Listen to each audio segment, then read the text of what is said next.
What's up, everyone?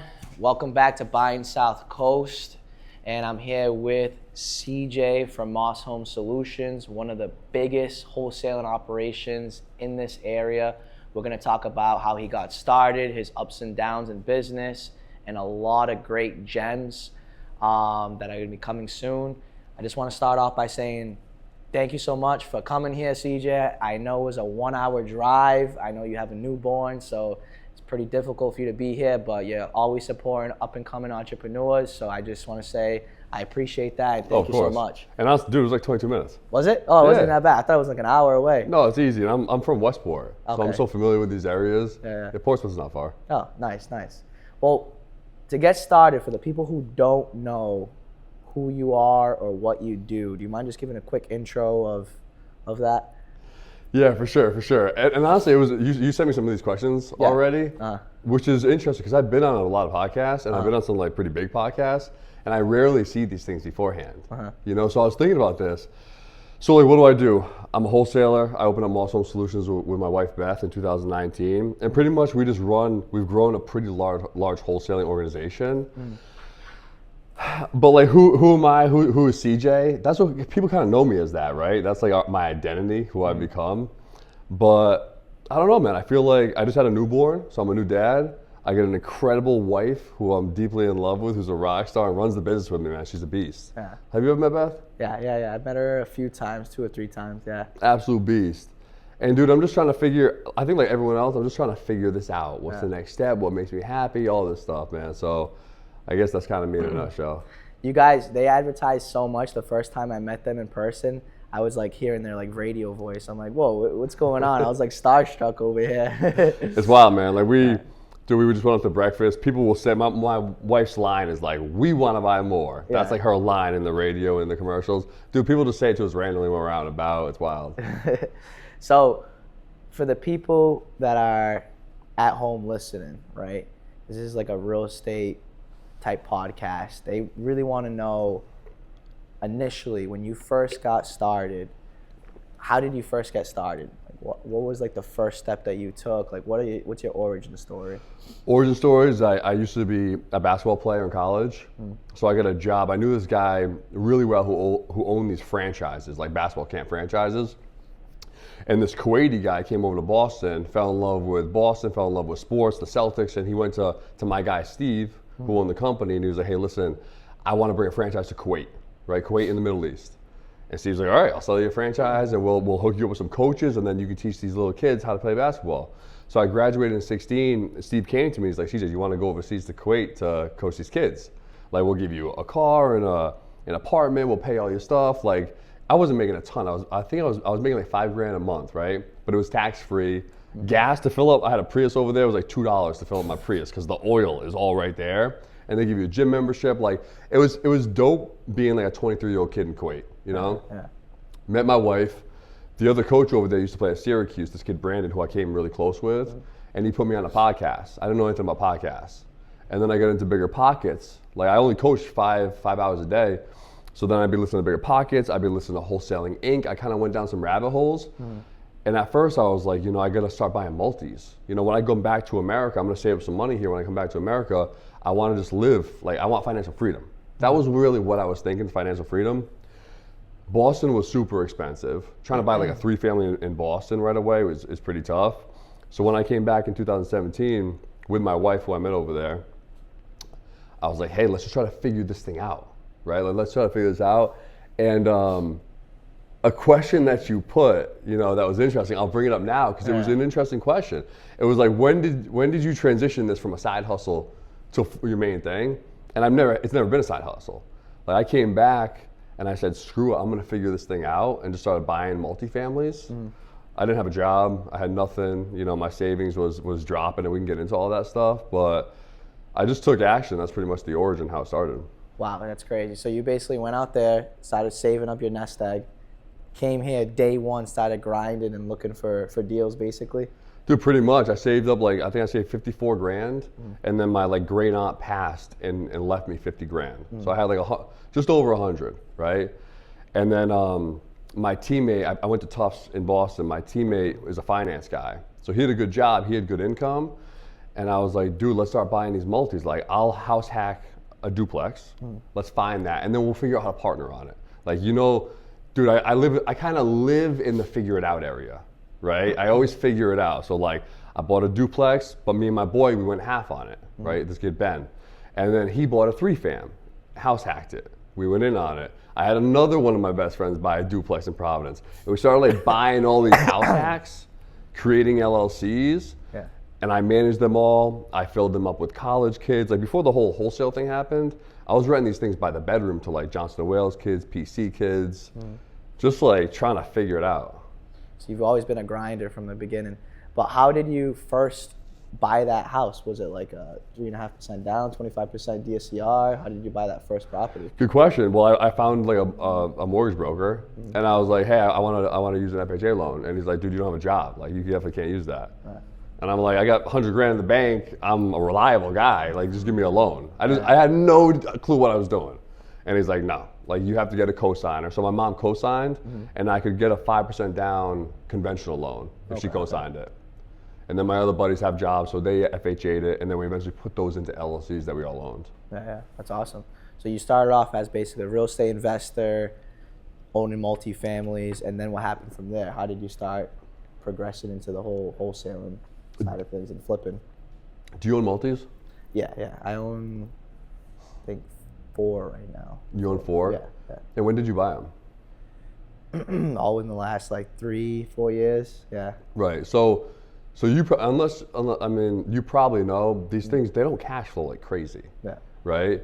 And like I think they're great long-term plays, but like they don't cash flow like crazy. So we got to a point where we might have had like 40 bedrooms, because I was renting them by the bedroom, like 500, 550, 600 a bed. And I was almost broke. And they're not cash flowing that well. Yeah. Kids are moving in and out, buying furniture. I'm like, bro, I have no money. Beth was a nanny in Duxbury, Mass. So she lived with a family in Duxbury 5 days a week just so that she could stay in the country because she wasn't a citizen, right? I was living in an attic of one in Providence. We were just trying to figure it out, and I was like, I have to make cash. I have to figure out how to make a bunch of cash. Because my buddy, he worked at Putnam Investments, which is kind of like a Goldman Sachs type job, making good money, and I was going broke.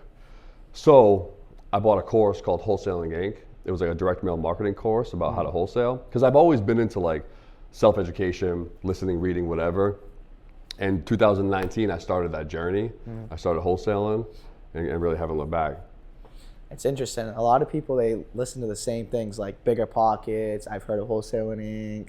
They read the same books, Rich Dad, Poor Dad, The Richest Man in Babylon, etc. It's like a lot of people who have had success, they're always doing the same exact things over and over again. It's almost like it's like not a secret, right? It's like kind of they're all doing the same things. Yeah, dude, it's not a secret, and it's not like mind blowing. Like, we're not creating like Apple or Tesla or anything. The playbook is there. It's just like, can you execute the play? And do you have the risk tolerance and the ambition to execute the play? So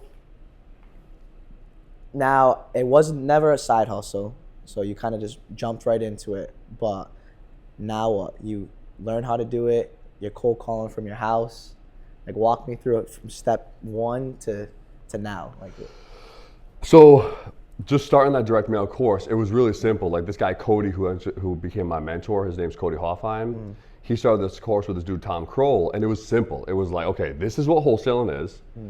How are you going to get in front of sellers? Well, his method was direct mail, right? So that's all I knew. I didn't know anything about marketing. And it was like, you pull these lists from the town. So it's like your tax delinquent list, your code violation list, your absentee owner list. He taught me how to pull all those lists from the certain websites. And this is just like, I'm just watching videos, right? And then you send them this postcard. You already have the postcard ready to rock, right? You send this out. You answer the call with this script, and then you go on the appointment and you build rapport. It's all about trust, rapport, and solving problems, right? That's what wholesalers do. If you do it effectively, that's what you're doing. And then you're gonna lock the contract and pretty much fail forward, right? So I was like, okay, cool, let me try this. And I did it one step at a time. Did it, got my first contract, which was like proof that it worked. Might have made like $5,000, But I was like, whoa, this thing works. Like, this is crazy, right?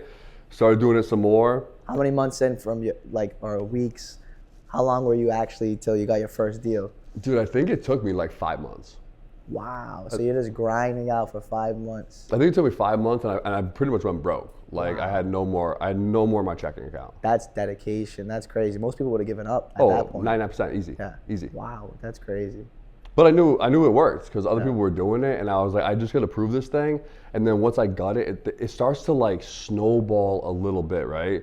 It's like pushing, dude. It's like pushing or creating a little snowball at the top of the mountain. Like it's so small, but once you get speed and momentum, it turns into an avalanche.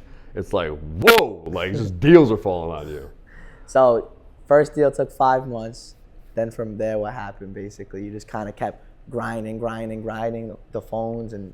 Dude, I never did phones. Really? I never cold called. Wow, it was all direct? It was all inbound, direct mail. That was the start. So it was like, okay, we're gonna send out $5,000 worth of direct mail per month. I'd break it down per week, right? So that was one thing. I've always been very consistent with my flow. It's every mail goes out every single week, and it actually hits every single day. So it started working. I was like, okay, cool, let's do more direct mail, and let's do more. And then my wife, we got married. So now she could work full time with me. So she was doing Drive for Dollars. She would drive around all these neighborhoods, New Bedford, everywhere, and then pin all these addresses of distressed homes. So she would get like 700 new Drive for Dollars a week. I'd send out the mail, we'd go on the appointments together, and we just hit a point where we started doing more and more. I started to learn other marketing channels, radio. At some point, you're starting to hire employees. I learned how to do TV, like, you're just stacking and learning and growing and honestly and failing and making mistakes, but it's like your path, you're going towards the right direction. Yeah, that's crazy. I just figured, everybody thinks wholesalers that cold calling. You did the opposite. You were generating leads to come inbound, and then they would call you, and then you'd have a script, and then you'd go out on these appointments. That's crazy. Yeah, and it wasn't like I had some sort of master plan. I got super lucky, dude. I just got lucky. I found Cody in his course, and I clicked really well with his mentorship style, and it was direct mail. Because like, I don't want a cold call. I'm good on that. You know what I mean? I want hot inbound leads who want to sell their house. Yeah, but I mean, you're pretty good at talking to people, so you'd think like, that's what I thought. I thought you were just calling all these people and getting it going like that. Yeah. No. Wow, that's crazy. Okay, makes more sense then. A lot of people know you, I should say Moss Home Solutions in general, because of your advertising, right? Do you mind sharing like a little bit of, how many ad dollars are you guys throwing at this to kind of feed the machine? Feed the beast? Yeah. Feed the beast. The beast is a hungry beast, dude. It's a hungry beast. I've never been one to go lean. Yeah. And because you keep pushing the marketing budget to try to get more leads, to generate more leads. So it's a lot, dude. We probably spend about $400,000 a month in marketing. Direct mail is our foundation, and it's a beautiful thing because as soon as you send out your mail, it's hitting people's mailboxes. You're going to get responses, right? But then after that, radio. If you learn how to negotiate radio, like you had Zach Midwood on, he took the same radio course I did. And then you learn how to negotiate radio. So now we're in prime time on like the biggest stations for pretty affordable.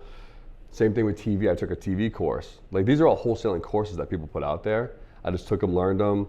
So I think direct mail is like $160 a month. TV is $84. Radio's smaller. It's like $20. But then billboards is pretty heavy. You know what PPC is? Pay-per-click. Pay-per-click, exactly. Pay-per-click SEO. Like if you Google, I want to sell my house fast for cash, right? For us, that's like 50. And then whatever else, all the other things in between is like 400. Yeah. Wow. It's crazy. Like I asked him on the spot, he knew his numbers like more or less. That's good. That's really good. Dude, when you grow a business, like when you scale it and it becomes a business, you really, and we're not perfect with our data, but like, dude, we know our numbers pretty well. Like I know how many calls come in every day, like the call. So like you got to think about the funnel, right? I wouldn't worry about this if you're just starting off, but if you're running a business, you need to know how many leads you get per day, what percentage of those leads actually go to appointment, right? Your call to appointment conversion, and then you have to maintain that conversion or get better at it. And then your appointment to contract conversion, your contract to close. So like we measure all those things and then try to coach our guys up. Cause like Beth and I used to be in the field, right? And that's called a home buying specialist, right? That's at least what we call them. So you go out, right? But not every home buying specialist is created equal. And I come from this athletic background where it's like, it's a skill set to be able to overcome objections, to build trust, to solve problems. So I have some guys that maybe are really good on the phones and maybe they have a 30% call to appointment conversion. That's strong, right? but then they have a hard time closing in person. So it's really important to kind of coach your team up and their skills up the whole length of the funnel. Dude, there's so much to this stuff. It's kind of wild. And it's funny you mentioned that. So I was a manager at Domino's, right? And that's all they focus on is KPIs, which is what you're saying. And the reason I mention that is because all these fast food places like McDonald's, Domino's, Wendy's, right? They make it so simple in a way that a 15-year-old in high school can run $1 million operation.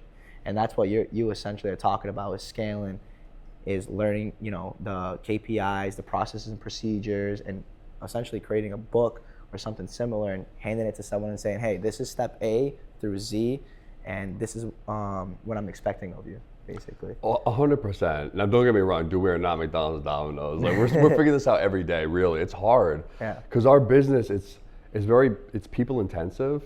Like Mickey D's, it's like, the customers are flowing in. It's like burger, like fucking patty, ketchup, whatever, pop, pop, pop, pop, pop, right? With us, it's sellers that are like, all right, should I call them? I don't know if I want to work with them. Maybe I have Spanish home buying specialists. Maybe some of our sellers don't like a Spanish accent. There's like nuances to it. It's a big people business. And the thing about wholesaling is, dude, you're only as good as your last deal. Like we signed 2 contracts yesterday. That makes me happy. I want at least a contract a day, right? But we need 2 contracts some days, right? Yeah. We don't have a contract yet today. So even though we've had a great 6 years, I'm like, where's our next contract? And you, as a realtor, dude, you can get referrals. You serve a great client. Okay, cool, with their daughter or their mom or their aunt or their best friend. Like, how do I pronounce your name probably? Josiah. Josiah, Yeah. okay, cool. Josiah performed an incredible service. You gotta use Josiah, he's amazing, right? Dude, distressed homeowners don't just have like families of distressed homeowners. Yeah. You always gotta buy your new contract. So, dude, it's a grinder. It's a grind. 100%. The one thing I was gonna say too is like, it really is a lot of problem solving because you're not the only person that's doing this. So these people receive probably hundreds of phone calls, hundreds of pieces of direct mail in, right? So when you finally get them on the phone, that's huge. Like that's like, not even that's like step 1 for you, but step 100 for them, right? Because there's been so many things behind the scenes. But what was I getting at with that? Basically, the conversion rate, it's really, really important because you spent so much money to get to that point, and now you're like, you really got to focus on getting to that next step. Do you deal with a lot of like educated buyers, right? As far as like, say for example, like, hey, this property is worth $400,000. I've gotten like 5 different phone calls. They all offer me $400,000, etc. How do you get over that hurdle of maybe potentially it needs to be at $380 for you to make money, right? So the seller's basically saying, hey, I've gotten 400 or around 400 from a bunch of different buyers. Yeah. And we're at 380. Yeah. I mean, if that was the case, because I know my numbers, I know we'd have some room to move. Yeah.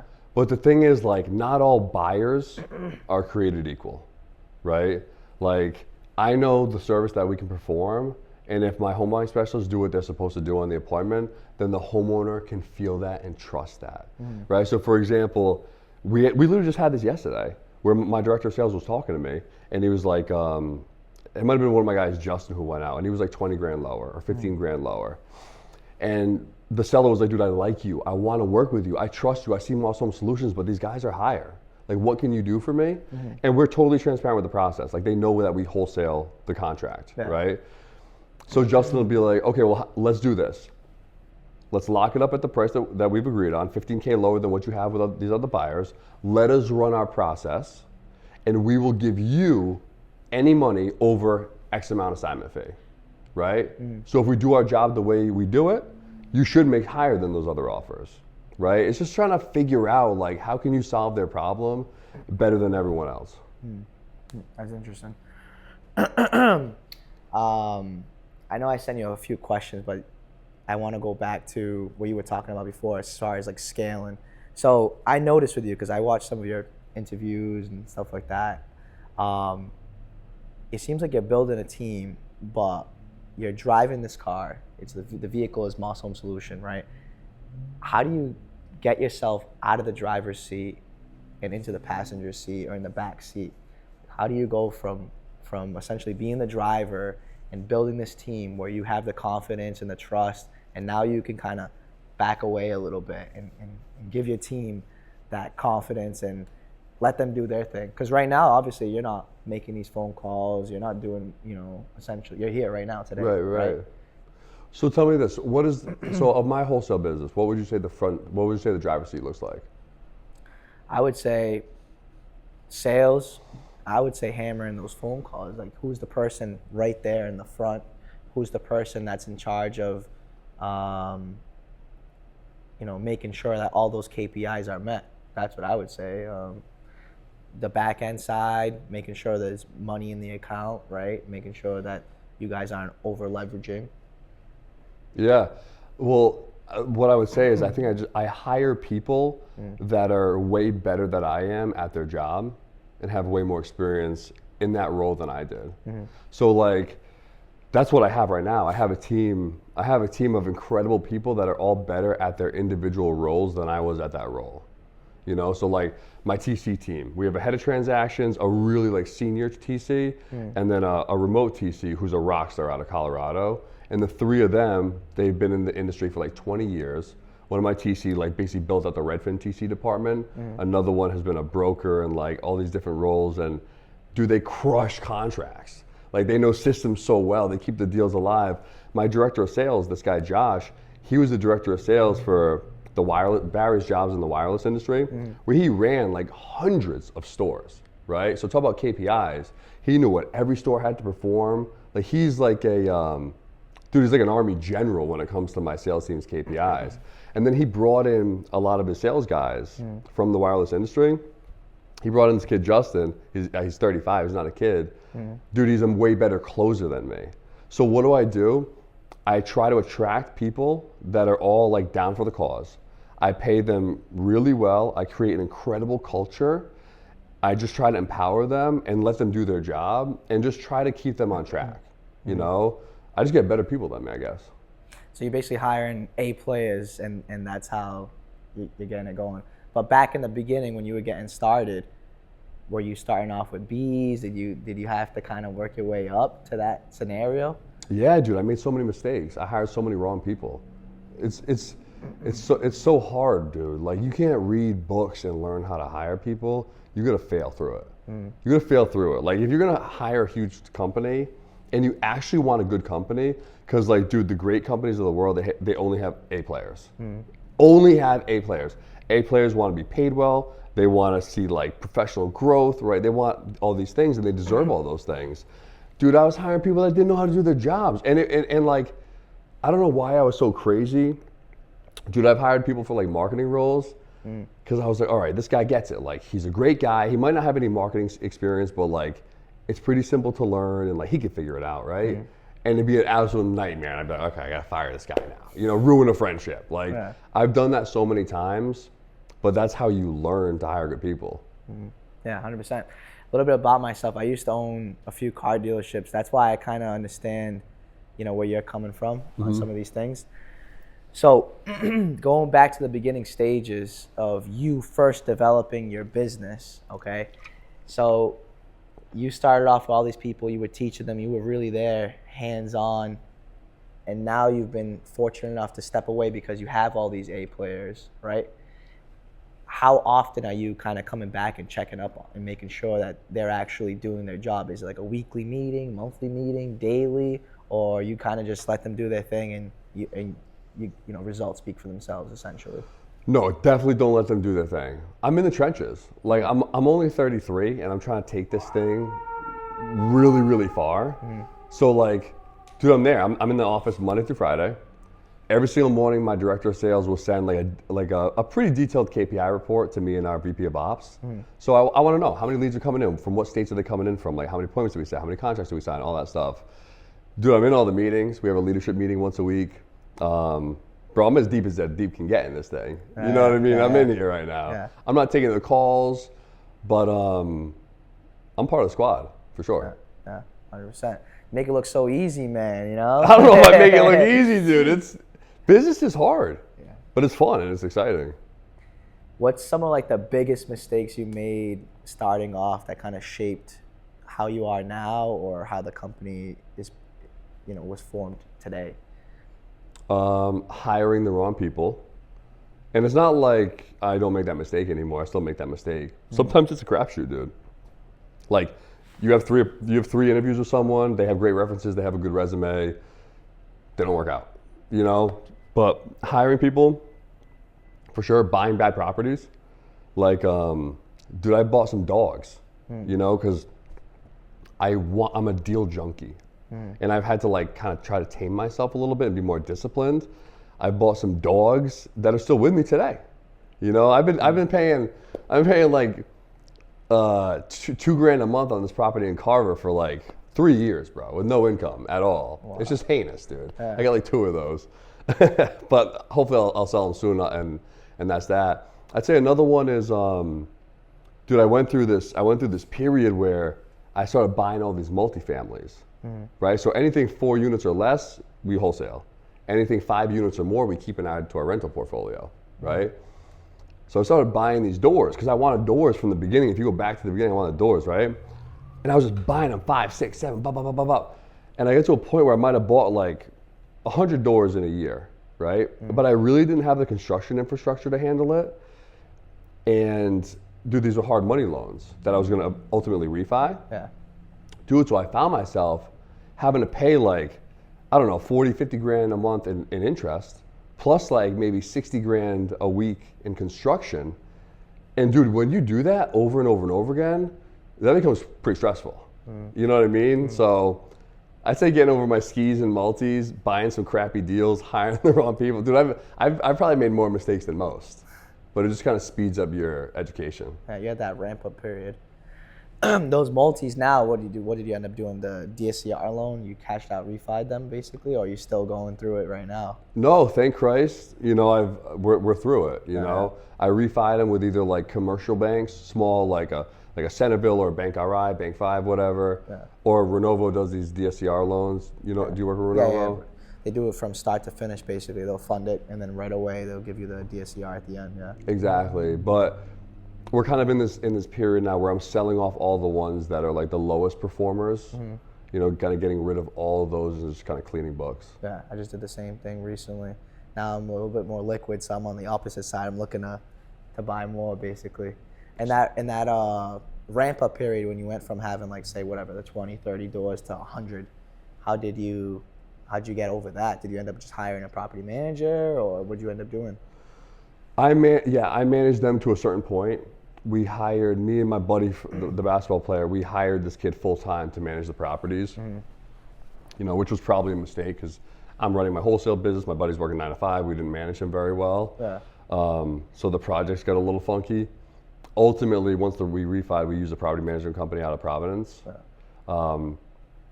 But what we're going to do is sell off all the ones that are not phenomenal, and then slowly, one at a time, bring in my current ones in-house, and we'll just manage them in-house. Going back to that, you seem like hyper-focused for a good amount of time just strictly on wholesaling, right? What's the reason for that? Like, why are you just hyper-focused strictly just real estate? I'm sure you probably had a bunch of different business ventures, people knock on your door. You know, why are you just only focused on real estate right now? So, have you ever read the book Good to Great by Jim Collins? No. All right, it's a great book. I definitely read it as a businessman. I'm gonna add it to my to-do list right now. Dude, but basically, like, there's this thing. It's called the hedgehog concept. Have you ever heard of the hedgehog concept? Okay, so you got a fox and a hedgehog, right? And the fox is always hunting the hedgehog, constantly, every day, dude. The fox is super quick, agile, cunning, always has a new way to attack this little slow, kind of dumpy hedgehog, right? Every day, dude, right? Yeah. So the fox thinks he's got the hedgehog finally, goes after him. The hedgehog sees him, kind of smirks, rolls up in a spiky ball, smokes the fox runs away. We try again another day, right? The fox has 1,000 plays. None of them work. The hedgehog's got one play. It works every time. Roll up in a ball, you get the spikes, right? I'm like, dude, if I get, so that's the business concept is everyone has shiny object syndrome. Oh, cool, well, this guy's doing that. I'm gonna try this. I'm gonna do development. I'm gonna do flips. I'm gonna own rentals. I'm gonna do this. I was like, dude, I got the horse blinders on for wholesaling. That's it. I'm gonna be the best wholesaler in the country. And then once it's like perfectly fine-tuned and I can hire other people to open other businesses, or other verticals, I'll do that. But let me just get great. And you know what another thing is? One of my buddies, I'm not gonna say who he is, right? I'm not gonna say who he is, but I've had a lot of mentors. And one of them is very dear to me, very dear to me. Super successful, amazing guy, right? Who is like the shiny object master, right? Master, bro. And dude, he would do this venture and that venture and this venture and that venture. And he has one business where he makes so much money and he's so good at it, but he'd get distracted and he'd get bored and he'd do all this stuff and it would fail, like terribly. And I think seeing him and then constantly reading all these books that are like, dude, the main thing is the main thing is to keep the main thing the main thing. Just do the main thing. Get good at being boring. Dude, I just sleep and breathe that shit, you know? So that's why I stuck to wholesaling forever. I'm kind of like the same way. I'm like in between. Sometimes I'm like, what's that? What's that? Let's do this. Let's do this. But I am definitely hyper focused on real estate. But but what like, within real estate? Strictly, I just wanted to be doing wholesale. What is it called? Investing in real estate, and then selling real estate. That's it for now. Like I have a friend of mine, same thing basically. He's like, hey, he's pretty liquid right now. He's like, let's start doing an Airbnb. Let's open up this bar downtown. Hey, let's buy a place over here, this, that. And like I said, I used to own the car lots, so I already know how it is running a business. And I'm like, guy, I'm good where I'm at right now. You know what I mean? I'm trying to less stress, more income coming in. You know what I mean? For now, in that specific scenario. For sure. I don't want to be doing Airbnb or a bar. So why not the car lots anymore? So I ended up getting bought out by my business partner. In that situation, it was very, what's the word I'm looking for?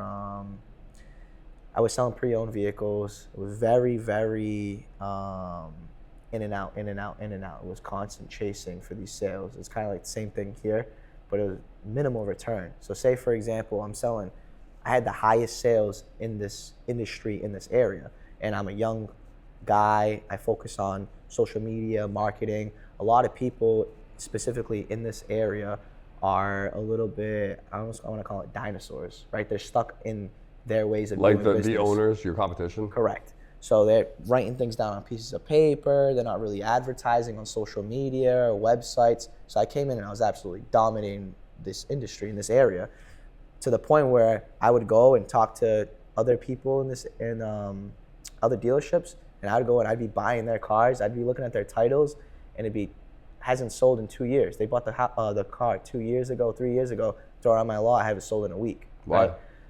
Why? I think it's because I knew, once again, I had a very niche market. So I was specific vehicles. So I just focus on Honda, Acura, Toyota, Lexus. So those vehicles are affordable. They're reliable. I also had specific clientele. So it was a lot of subprime. So I was doing subprime marketing. But people came to me because they knew I could get it done. You know what I mean? Like guaranteed. They tried other dealerships. They couldn't get it done. We were working these deals. So I had a little bit of like a background in lending from the dealership, because I learned a lot, from constantly hitting my head. So I know how to underwrite deals and make it work, essentially. So I'd say, hey, listen, do you have a cosigner? Do you have a trade-in? Can we figure this out a different way, right? Hey, let me dump the price of the car a little bit, but I can add a warranty, right? So I'm still making the same amount of money for me, but now this person's approved, right? And it actually helps them out because they're getting a warranty essentially almost for free. You know what I mean? So there's different ways I learned to structure things, but it was very time-consuming, a lot of headaches for minimal return. Really? And specifically for me, yeah, because I was selling 30 cars per lot. That's, say, 60 times 12. Even if I was averaging 1,500 to 2,000 on the low end, I'm just saying, like, just a quick number. It was a lot of money coming in. There's also a lot of money going out for advertising, people coming back for repairs, you know what I mean? These are pre-owned vehicles. You run quick numbers, you're buying it from an auction, pretend ARV is 10,000, right? It retails for 10,000. You're buying these for 6, you're dumping 1,000, 2,000 into it. So you're into it for 7, 8. You sell it. These aren't like houses, they're not like people, they can't talk to you, right?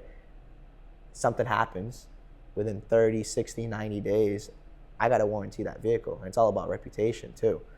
So that's another thing, is like, somebody comes back, they could potentially sue you. I was never sued. I was never, no one ever did like a lemon law on any of my vehicles because I was just like, hey, I'll just buy it right back.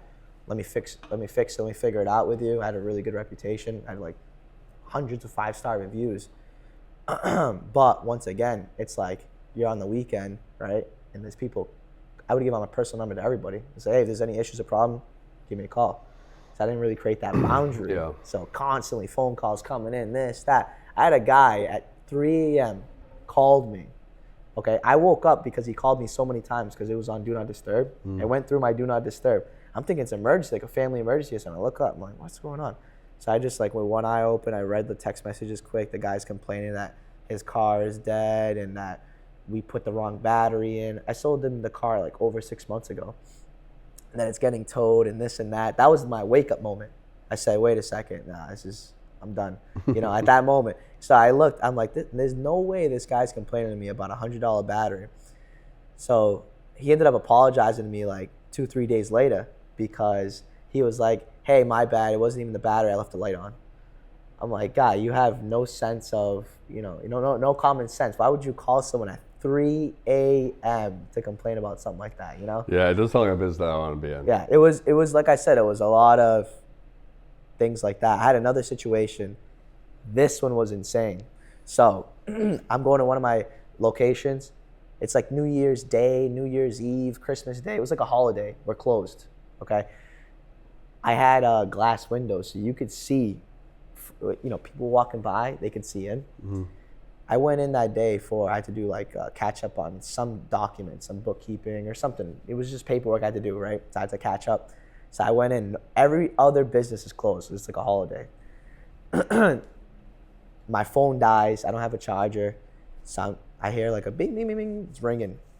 And normally they go through my personal line too. So I thought it was my girl. I'm like, oh shoot, I gotta answer this. I answer the phone. It's this lady flipping out on me, talking about how her brakes are bad. And once again, I sold the car over a year ago, and how she's gonna drive the car through my windows, through my front of through the building, and that this and that crazy stuff. So I was like, hey, have a good day. I appreciate you. It's a holiday. We'll talk about this another day. And also, that car's out of warranty. It's been 6 months, a year, whatever it was. So we hang up. She ends up showing up, and I didn't lock the door, so she like comes in. I'm like, oh my God, what the heck's going on? This lady practically saying she wants to choke me out, and she's lucky that she doesn't want to be in an orange jumpsuit to start off the new year and this and that. And she had wicked long nails. Yeah. They're just disgusting nails. It was just long nails. Like she just had finished doing them, like the press-on ones. And she's like, yeah, I'm gonna wrap my nails around your neck. I said, you know what? So let's go take a look at the car real quick, because I think you're right. I think you are under warranty. Let's go take a look. So I'm walking her out. As soon as she walked out, I just locked that door, and she's over there banging on the door. I just went around the back. I just left. I was going to call the cops because first off, she threatened me, you know what I mean? But it was just insane. It was stuff like that. So it was a big headache. Yeah, it was constant headaches. Yeah, it wasn't worth it. So you happy to be out? Huh? Are you happy to be out? Oh, I don't even think about it anymore. Nice. It's literally like a stress off my, huge stress off my plate. It was awesome. Nice. Yeah, I'm definitely grateful for that. And I got bought out too, so I was able to put that money right into real estate right away, Beautiful. I've been an entrepreneur practically my whole life, so. Mm-hmm. And what, is the focus now more real estate agent, investing, a little bit of both? Yeah, exactly, yeah. So my main focus right now is I want to help people who are up and coming, mm-hmm. and, be a asset or a tool for people, specifically in this area, because I grew up in public housing, so I couldn't even paint my walls. You know what I'm saying? Mm-hmm. So a lot of people, they grow up with this almost like crab in the barrel mentality. What's that? So crab in the barrel, for example, when you have a bunch of crabs in the barrel, they keep constantly pulling each other down, and they're trying to get out, but they don't want to help each other. If they helped each other, they could get out, but instead they're just pulling each other constantly out. So I'm on the opposite side. I'm always like giving free game, like, hey, you want to get started? This is what you got to do. You got to become bankable. You got to buy your first property, FHA, buy a multifamily, house hack, right? After that, learn the BRRRR method. It's easy stuff, like you said before. It's things that, it took me a while to learn. So now I'm trying to make it very simple, fast, and readily available for somebody else, right? Maybe it took me years and hours of information to learn all this stuff. I could spew it out to you in 20, 30 minutes, right? But are you gonna actually put in the work? Are you gonna actually do it, right? Yeah, that's up to them, for sure. It's the same thing like you. It's taken you like 8 to 10 years roughly to learn the whole wholesaling game. Yeah, I don't know if I've learned the whole thing. I mean, we started in 2019, so this upcoming September will be 7 years. And it's been an evolution, you know? And I'm not there yet. Like, I'm not there. We're trying to figure out how do you create basically almost a franchise that you don't franchise. And what I mean by that is like you referred to earlier with McDonald's and all these other things. It's like you just have SOPs, training, onboarding, procedures that are so dialed in. Like, you know your marketing, you know the ROI of everything so dialed, you can just plug another one in another area and just plug another one in another, as many as you want to do, you know? But you really got to figure out that system first before you scale. Yeah, that'd be awesome if you had like one operation, like say covers Massachusetts, one covers Connecticut, one covers Rhode Island, the other one covers, you know, hypothetically, another one covers Florida, like all these untapped markets. You could do it. Like right now we got 2 home buying specialists, because you don't need operations everywhere. So we're in Seekonk, right? That's my whole operations team. And then we have like a pretty big sales team there. They cover all of Rhode Island, all of Southern Mass. But then I have 2 home buying specialists and a dispo manager who live and work in Connecticut, right? And we just started that Connecticut market. So it's really like, how do we get Connecticut up to speed as fast as possible as just like a satellite sales office that only does CT deals? And then if it works, right, and I'm sure we'll figure out how to make it work, then we can go into New Hampshire, right, just north of Boston. Then we can go into New York, we can go into New Jersey, whatever. But like, you just gotta figure out the first one first. Yeah, 100%. I would say New York's a little bit sketchy with all that stuff that's coming up though. What's coming up? Don't they have those new rules that you can't sell the property, you gotta give first dibs to the government, I think it was. I'm not 100% positive exactly who you have to give first dibs to, but I know there's some, I don't know if they actually ended up passing it or if it's being proposed, but it's something along those lines. You haven't heard of that?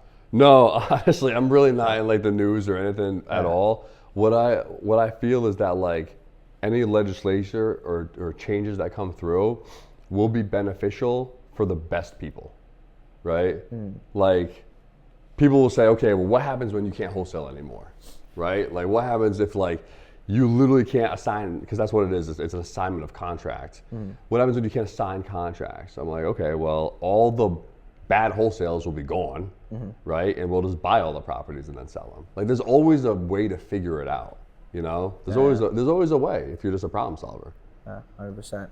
It's funny, everybody we've had on this podcast thinks exactly the same too. They're always like constantly on the go, and they're thinking like that, just what's the problem, what's the solution, you know? Those are the best business people.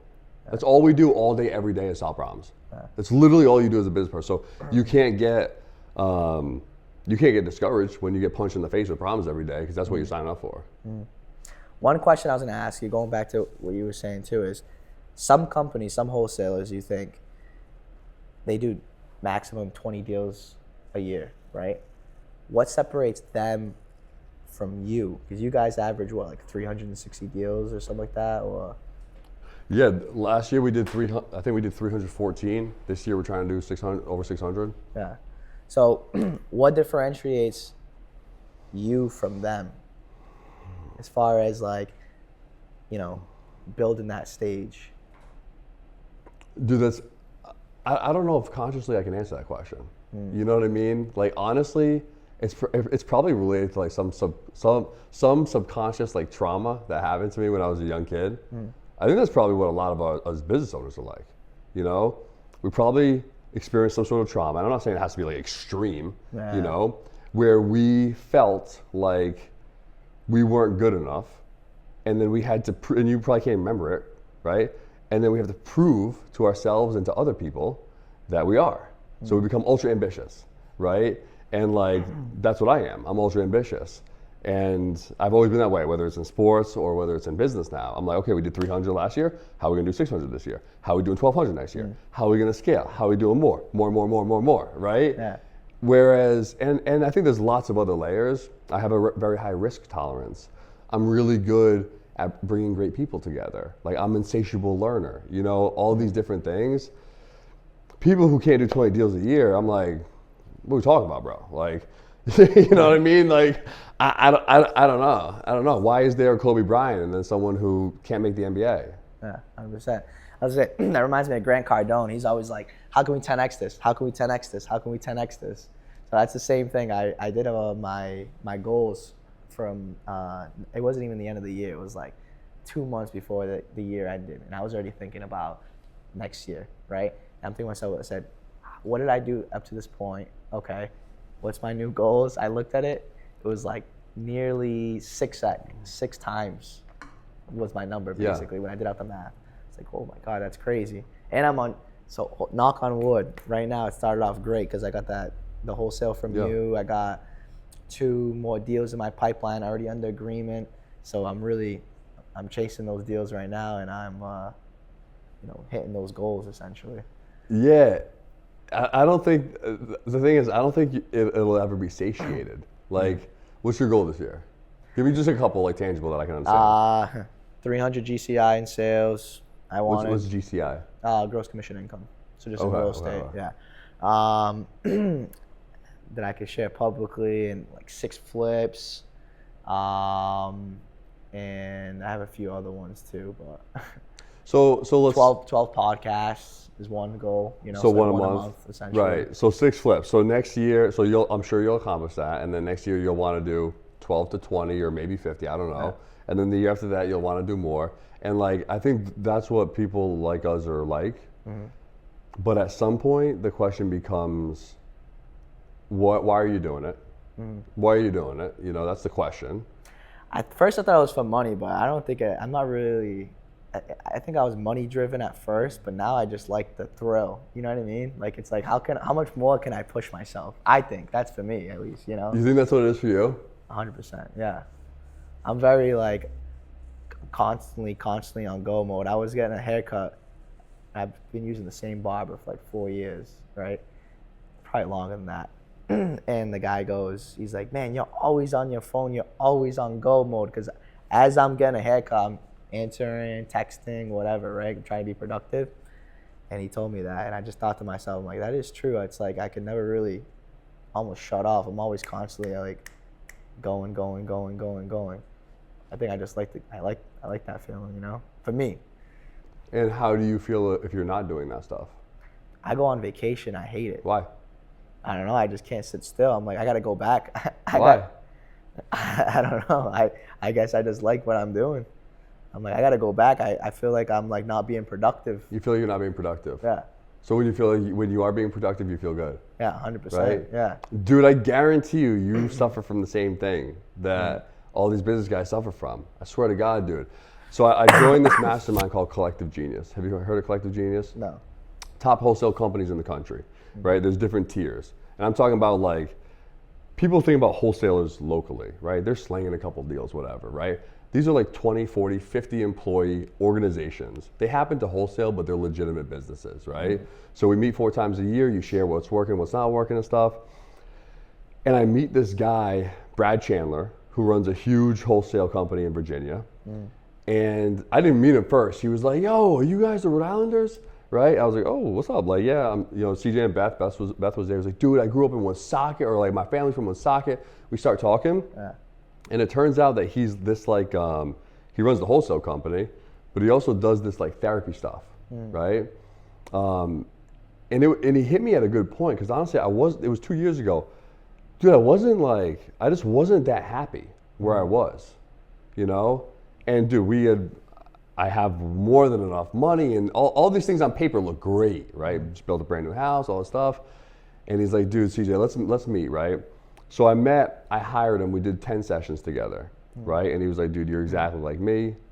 So we do these sessions, they involve like hypnosis, like deep 2-hour hypnosis sessions.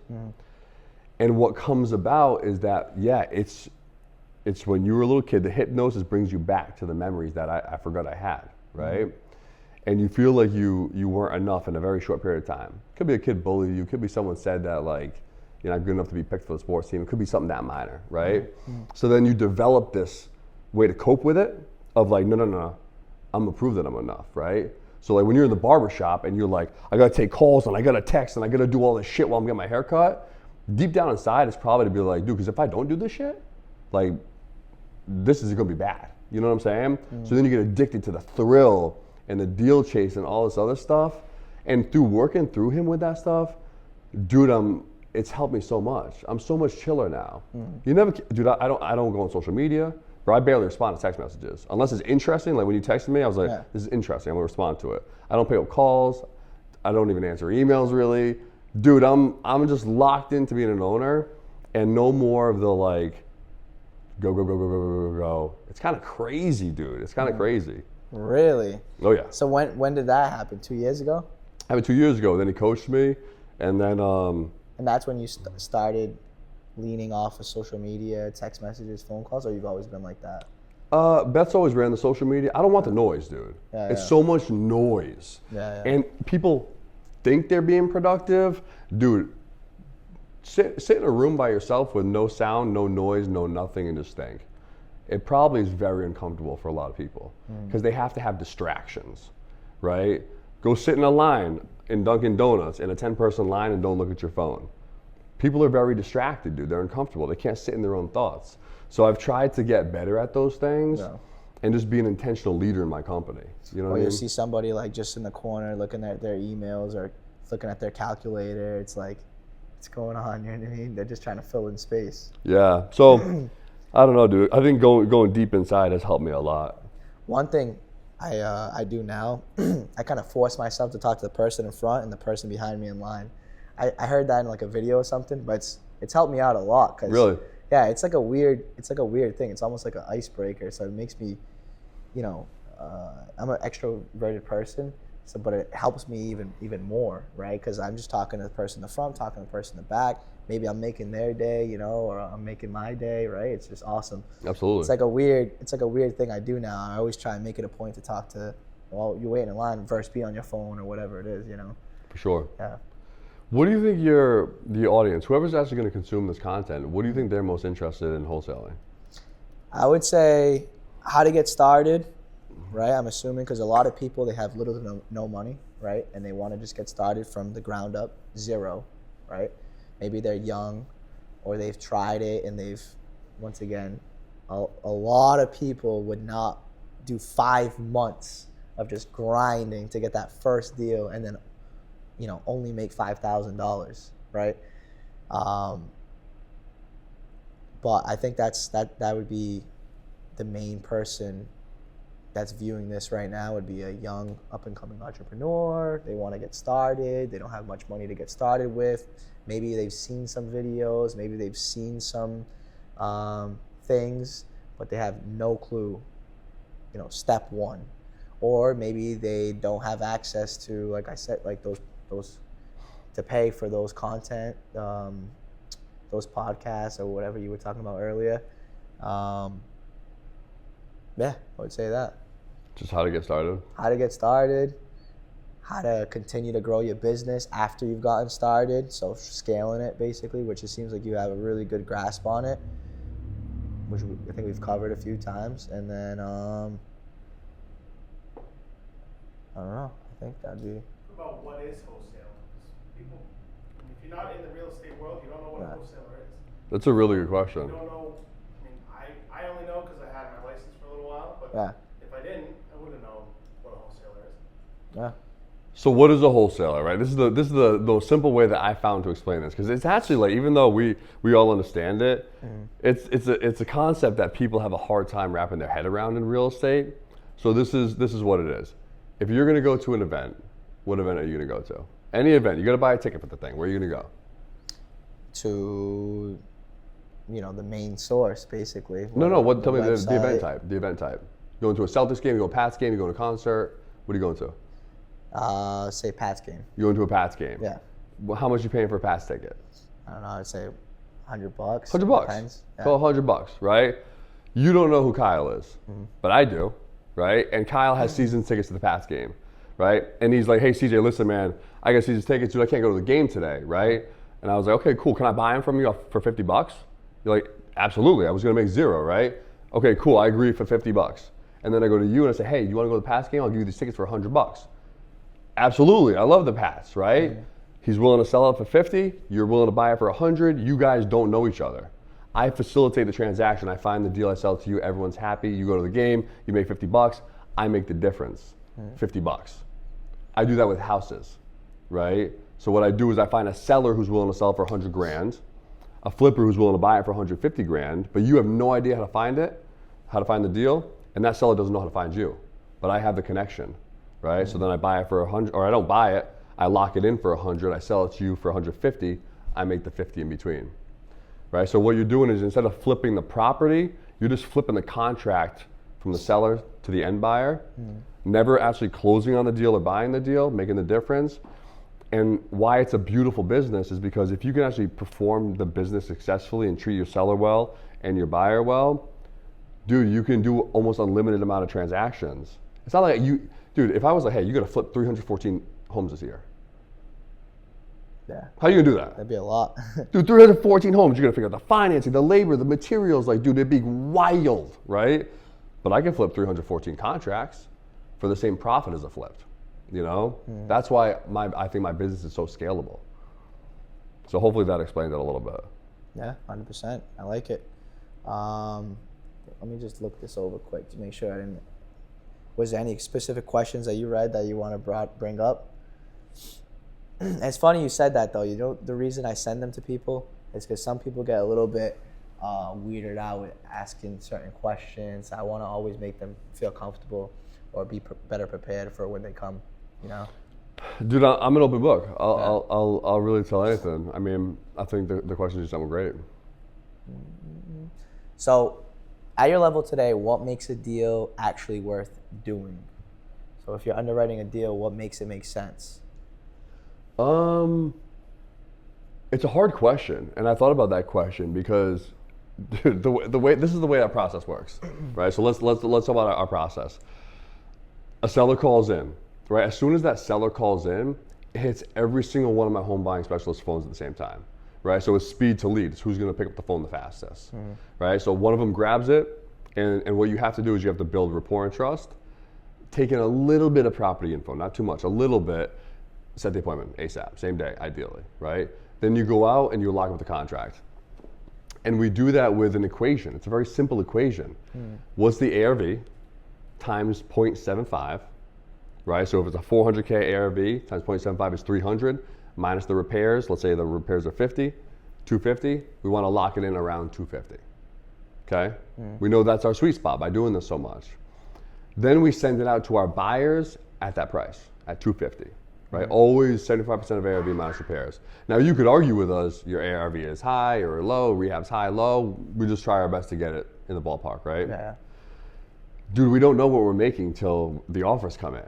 So how do you know a deal's worth doing? We never know. You know, we never know. That's so tough. You give it a shot and then the offers come in. Like we've shown 4 deals this week so far. We had 2 more today, but I don't know what we make on them.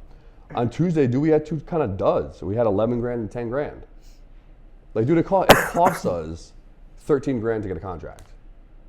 So are those deals worth doing? Well, now we have them. And I got a seller who's relying on us, and I got a buyer who's relying on us.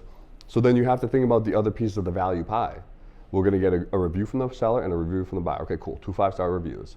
I'm gonna build a relationship with Josiah, and hopefully I can get him more deals, right?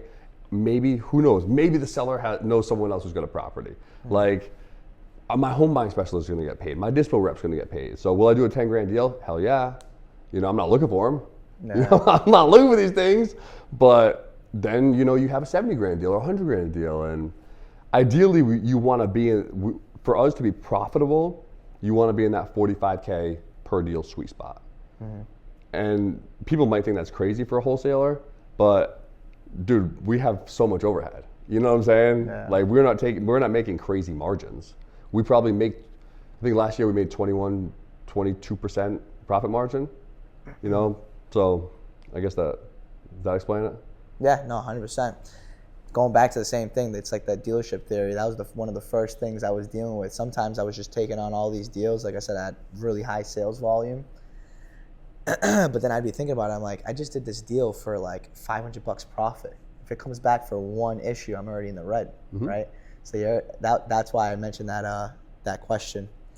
You've learned all these things, right? I mean, I could just tell just from talking with you today, you're A1 business person, okay?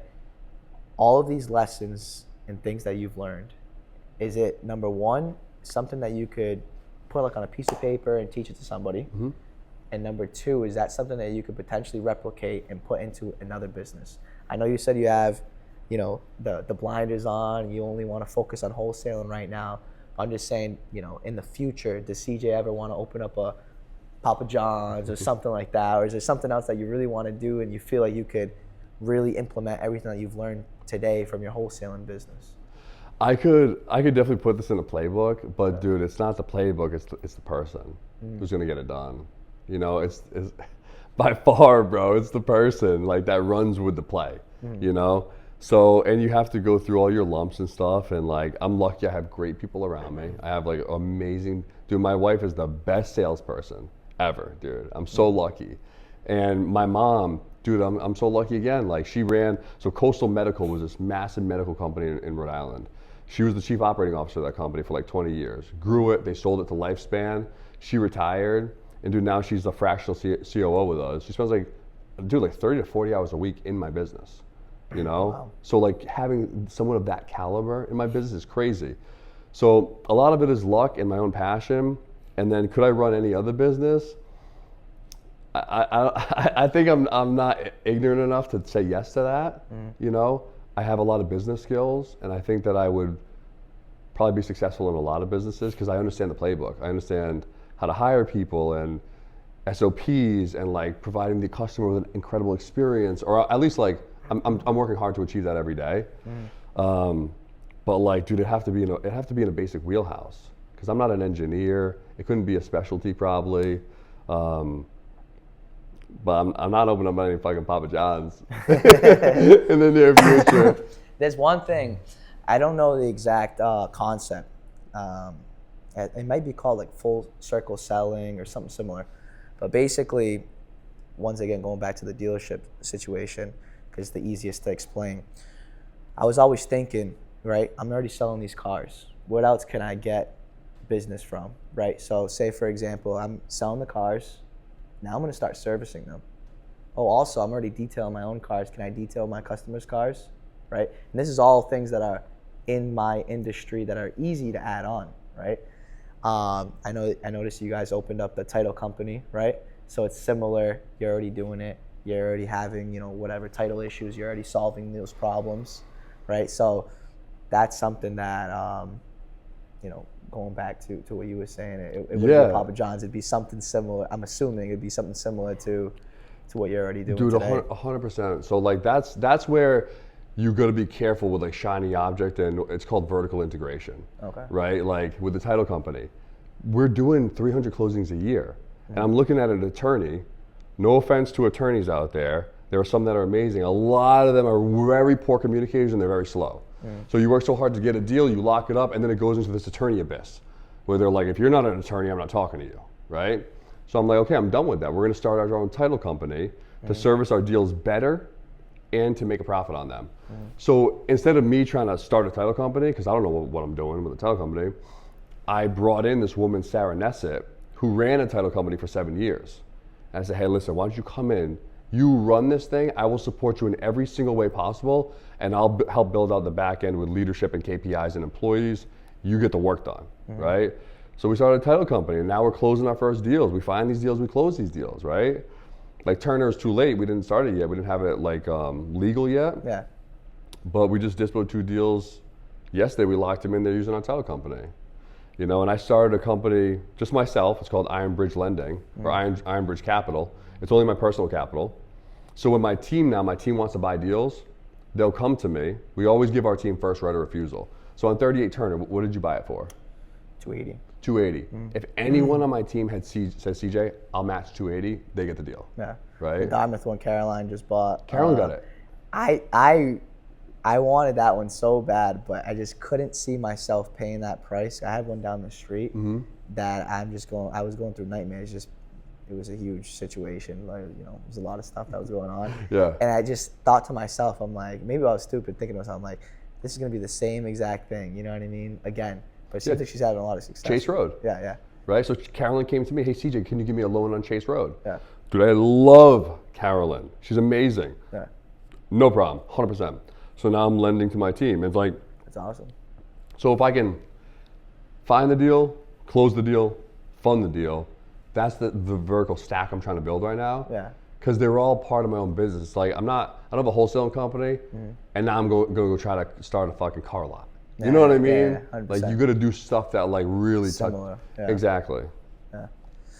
That's what it's probably called, vertical integration. I always thought of it like as a circle. You know, I don't know. I coined it full circle selling, basically, where it's like, you know, one-stop shop. Here's your wipers. Here's your oil change. Here's everything. Your brakes.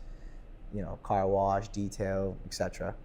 Yeah, if you can do that and not take away from whatever the main thing, because there's one thing in that full circle selling or full cycle that is your most profitable. So if those other little things don't distract you, I think it's awesome. After this interview, I think I'm gonna start doing direct mailing. I've been sleeping on that, man. I think for myself. Direct for what? For flipping? I would say as a real estate agent in general, because I already have. I did the same thing that your wife did, Beth, driving for dollars. I have a list of like, I think it's like 340. But these are properties, you know, that I specifically handpicked. Yeah, it's your specific list. Yeah.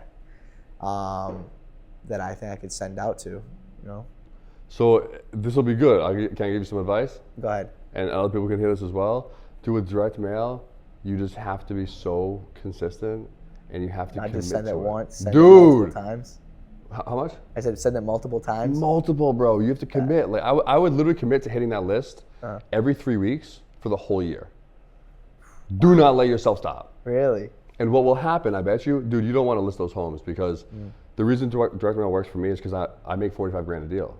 You know, I can make a lot of money. That's why Rob Levine can put billboards up, because he makes so much money on a lawsuit, right? As a realtor, you have to do a volume game. Dude, flip those homes. Yeah. Flip those homes. Go direct to the seller. You'll get them at the best possible price.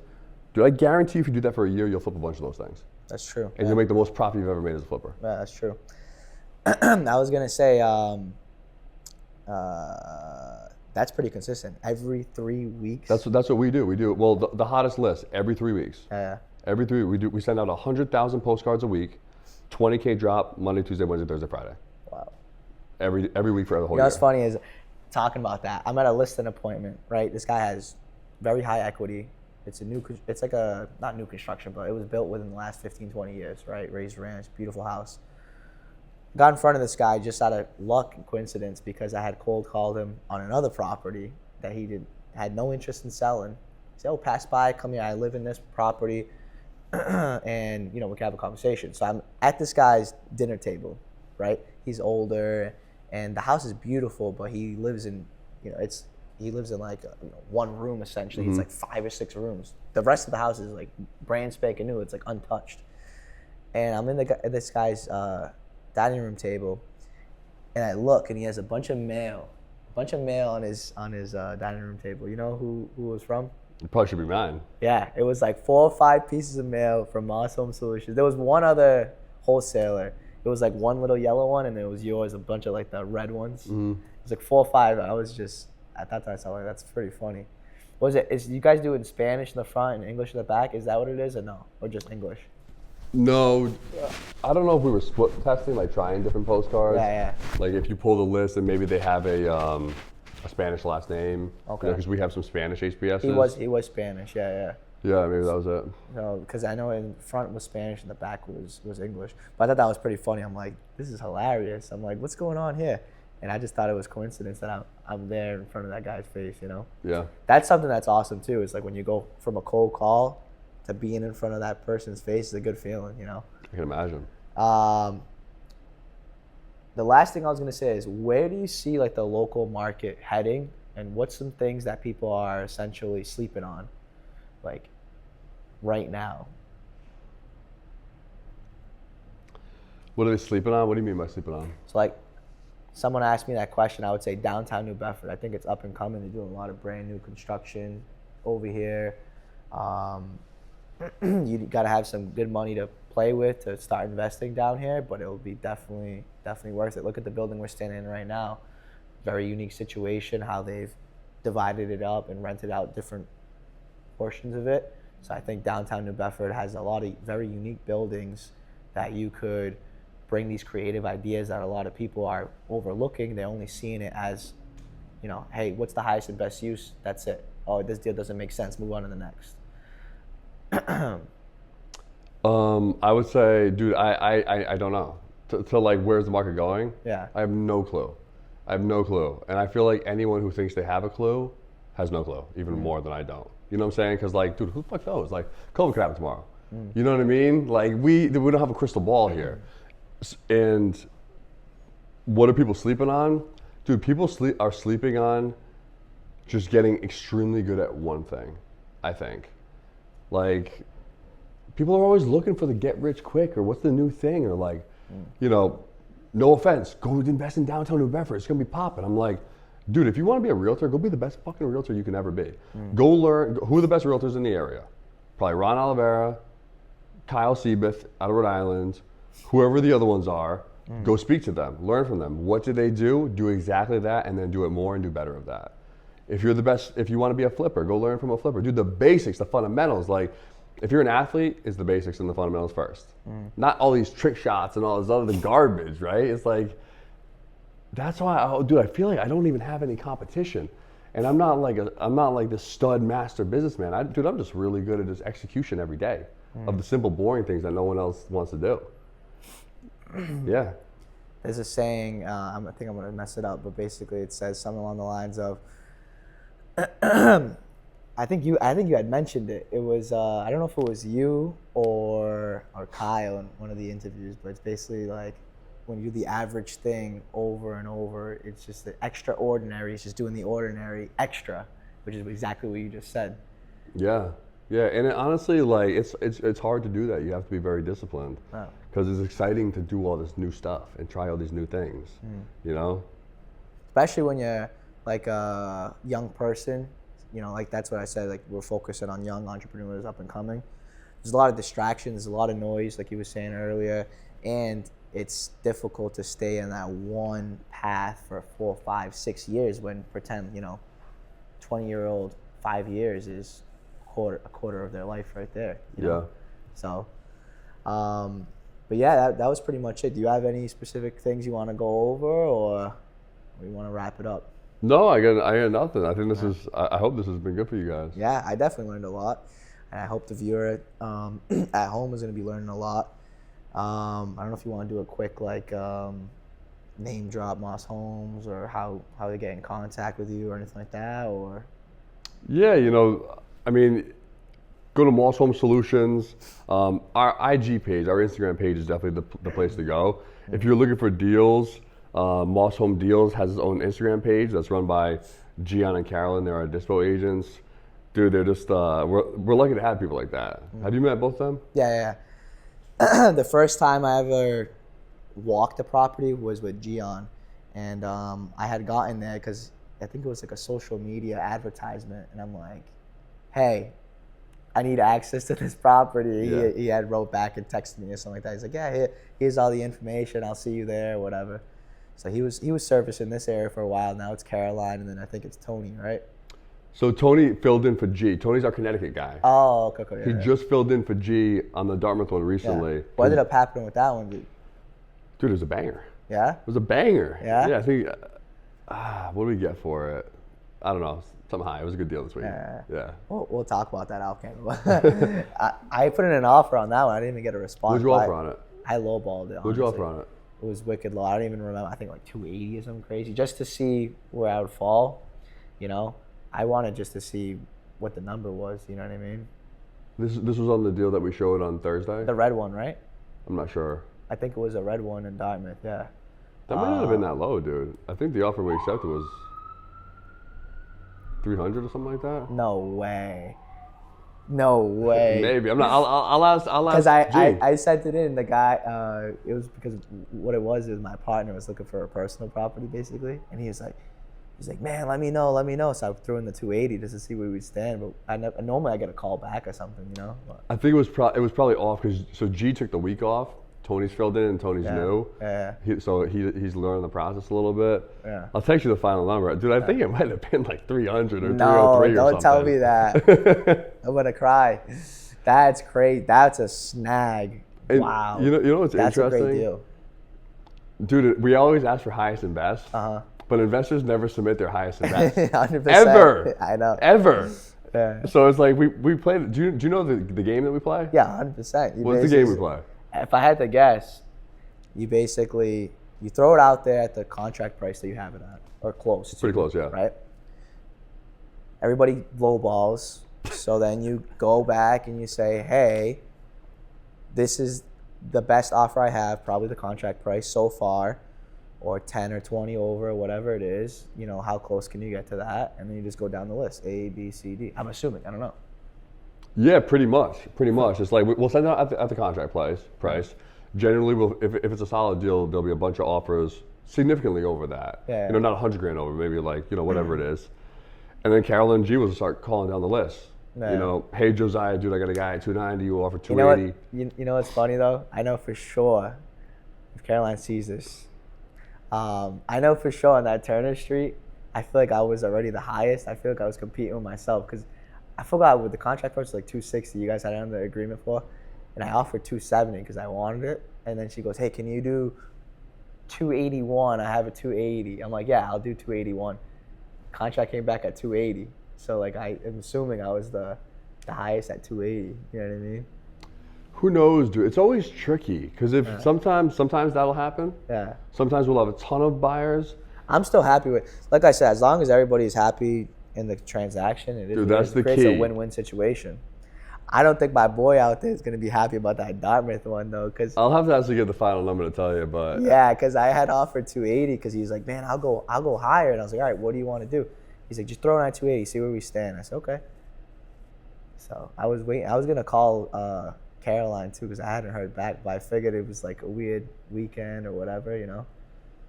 That was on Friday. I thought you guys showed that. I think. No, we do Tuesday, Thursday, Saturday showings. It might have been yeah. We showed a Thursday, accepted offers on Friday. Man, yeah. Oh well. But yeah, no, I appreciate you taking the time being here with us. Like I said, I hope the people at home got some value from this. I know I did personally. And there's going to be a lot of clips coming soon. So I appreciate CJ for being here once again, like brother. I said. And yeah, appreciate you guys for tuning in. Awesome.